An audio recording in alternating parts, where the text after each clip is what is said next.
Kimodameshi atau dalam bahasa Jepangnya yaitu uji nyali adalah sebuah kegiatan yang dilakukan oleh orang-orang Jepang untuk menjelajahi suatu tempat yang dianggap angker untuk menguji nyali mereka. Kimodameshi ini biasanya dilakukan pada musim panas dan biasanya dilakukan oleh orang-orang secara berkelompok gitu. Dan pada tahun 1996, dua mahasiswi Jepang ini melakukan Kimodameshi ke sebuah hotel terbengkalai. Namun setelahnya kedua mahasiswa tersebut hilang dan baru ditemukan setelah 24 tahun kemudian, yaitu pada tahun 2020 kemarin. Assalamualaikum semuanya, balik lagi di channelku. Dan gimana kabar kalian nih guys, semoga sehat selalu ya. Dan buat yang baru gabung di channel aku juga selamat datang. Aku udah hampir 1 bulan ini nggak bikin video facecam ya, karena ada suatu hal gitu. Oke, dan langsung saja kita masuk ke ceritanya. Pada tanggal 5 Mei 1996, dua mahasiswi yang tinggal di kota Himi, prefektur Toyama, Jepang, melakukan ekspedisi hantu atau uji nyali ke sebuah hotel terbengkalai di daerah Uozu.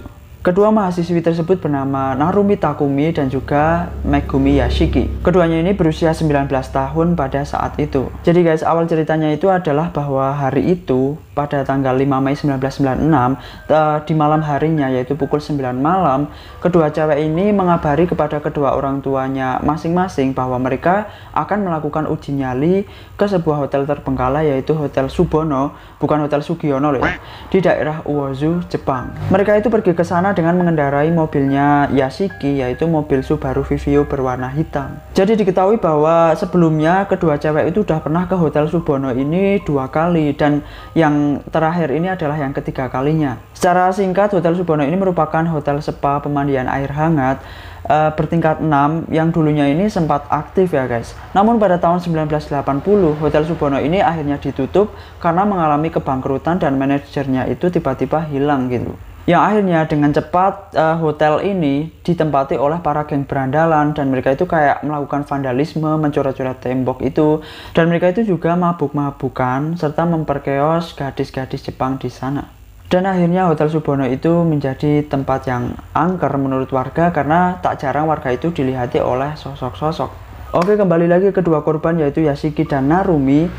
Ya, 2 hari setelah kepergiannya itu, mereka itu dilaporkan hilang karena ponsel mereka itu tidak bisa dihubungi. Akhirnya orang tua dari keduanya ini langsung melapor ke polisi di Toyama Prefektur, Jepang, dan polisi itu langsung melakukan pencarian yang berpusat di Hotel Subono. Namun di hotel itu tidak ditemukan tanda-tanda sama sekali akan adanya kedua cewek ini. Kalau mungkin misalkan saja kedua cewek ini adalah korban pembunuhan, paling nggak ya kan ada bercak darah gitu kan, tapi itu nggak ada. Dan juga misalkan ada barang yang tertinggal dari Yashiki maupun Narumi ini juga nggak ada. Dan setelah itu polisi juga sempat melakukan pencarian ke sekitar Hotel Subono, tapi ya hasilnya tetap nihil. Bahkan mereka juga menggunakan helikopter ya guys untuk mencari jejak mobil dari Yashiki ini, tapi juga tidak ada jejak sama sekali. Dan setelah polisi itu melakukan penyelidikan dan juga mewawancarai beberapa orang terdekat dari Yashiki dan juga Narumi, polisi itu membuat sebuah rentetan peristiwa hilangnya mereka berdua, yaitu diawali dengan pukul 9 tadi, mereka masih di kota Himi. Mereka mengabari kedua orang tuanya masing-masing bahwa mereka akan uji nyali ke Hotel Subono. Kemudian pada pukul 9.30 malam, mereka berhenti di Taman Kayomaru dan di kota Imizu untuk memberi kabar kepada teman mereka bahwa, oh, kita mau melakukan uji nyali nih di Hotel Subono gitu. Kemudian jam 10 malamnya mereka itu udah sampai di Uozu, dan menurut pengakuan dari salah satu petugas SPBU, mereka itu sempat mengisi bensin di salah satu SPBU di Uozu pada jam 10 malam. Dan mereka itu kan melanjutkan perjalanannya. Kemudian pada jam 11 malam mereka itu mengabari lagi teman mereka bahwa mereka sudah sampai di Uozu. We are in Uozu. Dan ternyata itu adalah kalimat terakhir dari Yashiki dan juga Narumi, karena setelah itu polisi kehilangan informasi dan itu menjadi titik awal hilangnya Yashiki dan Narumi secara misterius. Pencarian ini masih terus dilakukan guys. Namun selang beberapa waktu beredar rumor yang mengatakan bahwa Sebenarnya Yashiki dan juga Narumi ini pergi karena ada masalah keluarga. Jadi rumor itu mengatakan bahwa mereka itu sebenarnya perginya itu karena minggat gitu kasarnya ya. Karena ada masalah pribadi.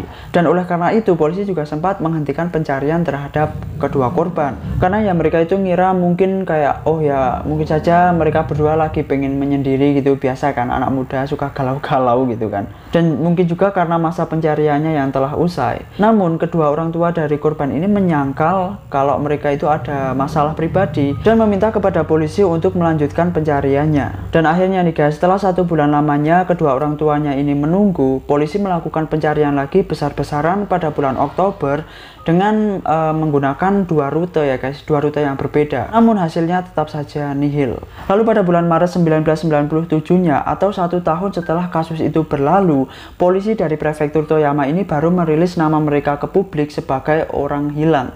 Gemes gitu kan sama polisinya, kenapa baru setahun baru dipublikkan gitu. Dan karena kasus ini kan begitu misterius dan pada waktu itu cukup menggemparkan kota Jepang, akhirnya muncul anggapan-anggapan dari para warga. Anggapan yang pertama yaitu tadi mereka menganggap bahwa Yashiki dan Narumi ini sebenarnya kayak butuh sendiri gitu, maksudnya kayak lagi ada masalah keluarga sehingga mereka kabur. Kemudian anggapan yang kedua bahwa mereka ini ditangkap oleh geng Bosozoku, dimana geng Bosozoku ini adalah geng motor berandalan yang katakanlah kayak tadi yang aku bilang yang sering datang ke Hotel Subono untuk melakukan vandalisme, mabuk-mabukan dan juga lain sebagainya. Orang itu mengira bahwa Yashiki dan juga Narumi itu diculik oleh geng itu karena mereka kan udah sempet sampai di Hotel Subono. Lalu banyak juga yang menganggap bahwa mereka itu ditangkap oleh agen Korea Utara dan ada juga yang berspekulasi bahwa sebenarnya Yashiki dan Narumi itu disembunyikan oleh hantu penunggu Hotel Subono. Tahun-tahun berlalu, kasus hilangnya Yashiki dan juga Narumi ini masih misterius. Dan tiba-tiba nggak ada angin, nggak ada hujan, 18 tahun kemudian atau tepatnya pada tahun 2014 kemarin, tiba-tiba ada 3 saksi yang mendatangi kantor polisi Toyama Prefektur dan mengatakan kepada polisi bahwa pada tahun 1996 lalu mereka itu melihat ada sebuah mobil bermerek Subaru Vivio berwarna hitam yang di dalamnya itu ada 2 cewek yang nyemplung ke laut dekat Taman Kayomaru. Jadi mereka itu kan mengatakan kepada polisi bahwa pada tanggal 5 Mei 1996 lalu tepatnya jam setengah 1 malam ada 2 cewek itu yang di dalam mobil Subaru Vivio itu hendak putar balik gitu, tapi pas mau putar balik itu mobilnya itu malah semakin mundur dan mereka itu kan berinisiatif mendekati mobil itu dan mau ngasih tahu gitu loh, awas hati-hati belakangnya udah laut, tapi mobilnya itu udah keburu nyemplung, kata para saksi itu. Dan setelah diinterview ketiga saksi ini, kenapa setelah bertahun-tahun kok baru menyampaikan hal tersebut kepada polisi? Dan jawaban mereka simpel, karena mereka takut diinterogasi, mereka takut dijadikan saksi, mereka takut dibawa ke kantor polisi. Setelah mendapat laporan itu, polisi ini juga tidak langsung gerak gitu ya guys, karena mereka menganggap laporan ini tidak valid gitu karena tidak ada bukti yang nyata. Dan para polisi itu juga hanya memberitahukan kepada keluarganya si Yashiki dan juga Narumi. Namun ayahnya Yashiki ini tidak percaya sama sekali kepada polisi maupun saksi. Karena apa? Karena ayahnya Yashiki ini tidak tahu mengenai saksi itu. Dan setelah tanya kepada polisi, polisi pun merahasiakan identitas dari saksinya. Loh kenapa gitu kan? Orang tua dari korban kok nggak boleh tahu saksinya? Kan itu juga aneh. Dan nggak hanya itu guys, walaupun sudah mendapat laporan dari para saksi, kasus ini tidak ditangani. Sampai 6 tahun kemudian, atau tepatnya tahun 2020, baru para polisi ini menginterview lagi para saksi itu. Gila sih ya, 6 tahun ini. Setelah mendapat laporan, kenapa nggak langsung gerak cepat gitu kan? Ya walaupun misalkan sudah menjadi mayat kan ya, setidaknya kasihan juga kan orang tuanya dari Yashiki dan juga Narumi ini, anaknya hilang nggak tahu kemana gitu kan. 6 tahun baru ditindaklanjuti, 6 tahun, gila bener. Dan setelah itu akhirnya pada bulan Januari itu mereka melakukan survei dengan menggunakan logam detektor dan juga beberapa penyelam. Dan benar saja setelah beberapa jam mereka menyelam, mereka menemukan sebuah mobil Subaru Vivio berwarna hitam yang sudah tidak utuh lagi di dasar laut dengan kedalaman 8 meter. Yang diperkirakan itu adalah mobil dari Yashiki dan juga Narumi itu. Dan puncaknya itu adalah pada tanggal 4 Maret 2020, sebuah tim yang beranggotakan 35 orang berkumpul di dermaga Pelabuhan Fushigi, yang mana Pelabuhan Fushigi ini dekat dengan Taman Kayomaru, lokasi di mana dilaporkan tenggelamnya mobil tersebut. Dan alhasil setelah 5 jam mereka berhasil mengangkat potongan dari mobil itu ke atas. Dan ya benar saja, di dalam mobil itu terdapat sisa-sisa tulang yang setelah dites DNA, tulang tersebut merupakan tulangnya Yashiki. Dan selain itu juga ditemukan kartu kredit pompa bensin yang mungkin saja itu adalah kartu di mana Yashiki ini mengisi bensin pada tahun 1996 lalu, karena juga tertulis namanya Megumi Yashiki. Namun karena kondisinya yang tinggal tulang, jadi pada saat itu tim forensik sangat kesulitan untuk mengidentifikasi sebenarnya mereka itu bisa kayak gitu tuh karena apa gitu. Apa itu merupakan kasus kecelakaan murni, atau itu merupakan kasus pembunuhan, atau kasus yang lainnya. Tim forensik itu kesulitan tidak bisa mengidentifikasi. Dan karena tidak adanya bukti, akhirnya polisi itu menutup kasus ini dan menganggap kasus ini sebagai sebuah kecelakaan. Oke, kalau menurutku nih guys, di kasus ini tuh ada beberapa hal yang masih bisa dipertanyakan. Yang pertama adalah ketiga saksi tersebut. Ya, kenapa setelah 18 tahun baru mereka itu datang untuk memberitahukan hal tersebut gitu loh. Ya walaupun mereka itu bilangnya karena takut, tapi kayak jawabannya itu kurang bisa dipertanggungjawabkan nggak sih? Cuman karena takut gitu. Kalau mereka nggak salah, ya kenapa harus takut kan gitu. Namun kalau mereka ini adalah pelaku, lantas mengapa mereka melaporkan kepada polisi? Padahal kan kasusnya udah tenggelam, seharusnya kan ya udah biarin aja gitu kan. Dan yang kedua adalah lokasi tenggelamnya Yashiki dan juga Narumi ini tidak masuk akal guys. Karena apa? Karena ya tujuan awal mereka itu kan adalah uji nyali di Hotel Subono. Dan mereka itu juga sempat memberi kabar kepada teman mereka bahwa kita sudah sampai di Uozu, lokasi Hotel Subono itu berada. Tapi mengapa tenggelamnya itu adalah di Pelabuhan Fushigi, yang mana itu kan seharusnya putar balik kan? Lah emangnya mereka nggak jadi uji nyali? Kok bisa sampai tenggelamnya di situ kan gitu. Dan yang ketiga adalah kenapa polisi itu sangat lambat menangani kasus ini. Sampai 25 tahun baru keungkap. Oke lah kalau misal nggak ada bukti lah, ini kan pada 2014 sudah dapat laporan gitu kan, kenapa nggak langsung gerak cepat kan gitu. Dan yang keempat adalah kenapa polisi ini juga merahasiakan identitas dari para saksi.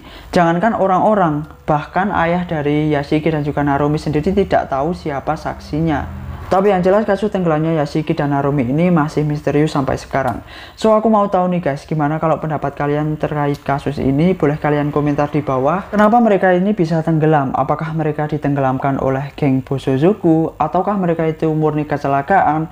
Ataukah mereka itu ditenggelamkan oleh ketiga saksi ini? Atau kalian punya pendapat sendiri? Silahkan tulis di kolom komentar. Dan misalkan ada yang bertanya kayak, kok nggak ngecek CCTV sih gitu. Aku sendiri juga nggak tahu ya guys, karena di berita-berita yang aku baca, mereka itu sama sekali tidak menyinggung mengenai CCTV. Dan apakah pada tahun 1996 di Fushigi itu ada CCTV, aku juga nggak tahu. Tapi kalau misalkan kalian, emangnya 1996 udah ada CCTV gitu.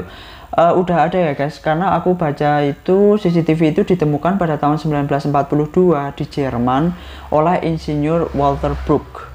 So itu dia guys, kasus tenggelamnya Yashiki dan juga Narumi secara misterius. Dan mungkin pelajaran yang bisa diambil dari kasus ini adalah khususnya untuk para perempuan, kalau misalkan mau melakukan kegiatan outdoor, terlebih saat malam hari, itu lebih baik ada yang mendampingi ya guys. Atau kalau lebih baik ya nggak usah aja lah ya kan. Mendingan rebahan kan di rumah sambil nonton film di Netflix, mungkin nonton film horor itu kan juga udah uji nyali itu kan. Atau kalau enggak ya nonton videoku. So itu dia guys video kali ini, dan terima kasih buat kalian semua yang sudah menonton video aku hingga akhir. Dan buat kalian yang suka dengan videonya silahkan klik like-nya, dan buat yang belum subscribe silahkan klik subscribe di kanan bawah dekat nama aku, supaya aku makin semangat lagi bikin videonya. And see you on the next video.